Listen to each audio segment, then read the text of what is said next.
one of the preferred methods of assassination during the Renaissance was poison. So you hear lots of stories of different politicians, or wealthy nobles using poison to dispatch their enemies. So obviously that was appealing to us. What we also had to wrestle with was that in the first game, one of the subjects that comes up amongst the assassins is the use of poison and how it's considered like the tool of a coward.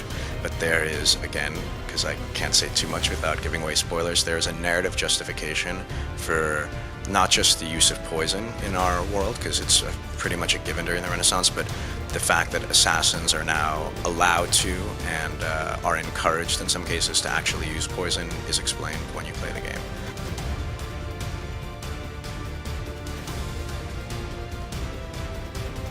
The first challenge was we wanted to take characters, again, just like with the setting that people were familiar with, and sort of provide a new spin on them without betraying history.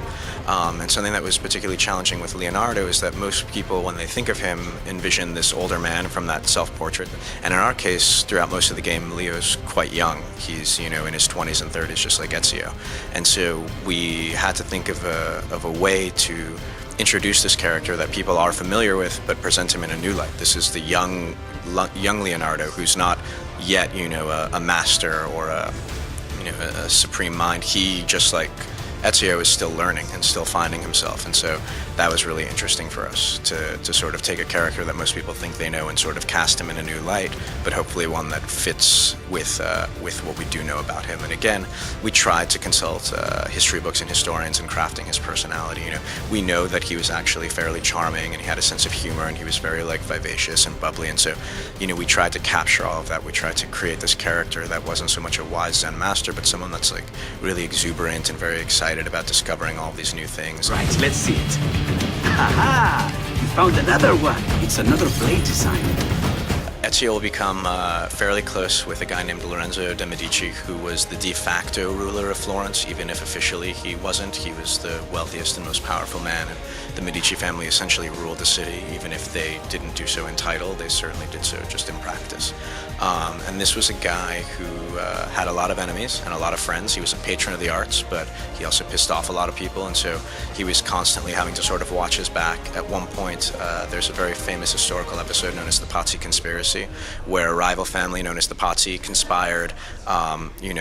They claim, with the consent of the Pope at the time, Pope Sixtus IV, to depose the Medici rulers in Florence so that the Pazzi family could take over.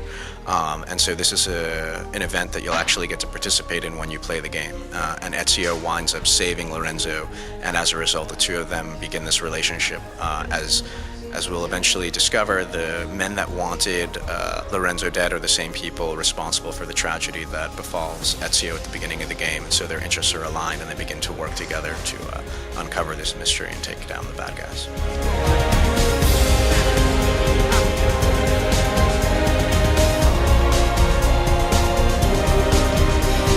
In our game, we have three different types of underworld factions. There are mercenaries, there are courtesans, and there are thieves. So for the thieves and the courtesans, for the most part, we invented characters. We just tried to make them fit with the times. We gave them sort of backgrounds and circumstances that were, they were impacted by, current events, but they are fictional characters. In one case, we have a condottiero, who is like a mercenary captain, who is actually based on a historical figure that lived in Venice. So when possible, we did try and weave some of the underworld figures in with actual historical figures, but in cases where we couldn't, we just tried to make them as true to the time period as possible.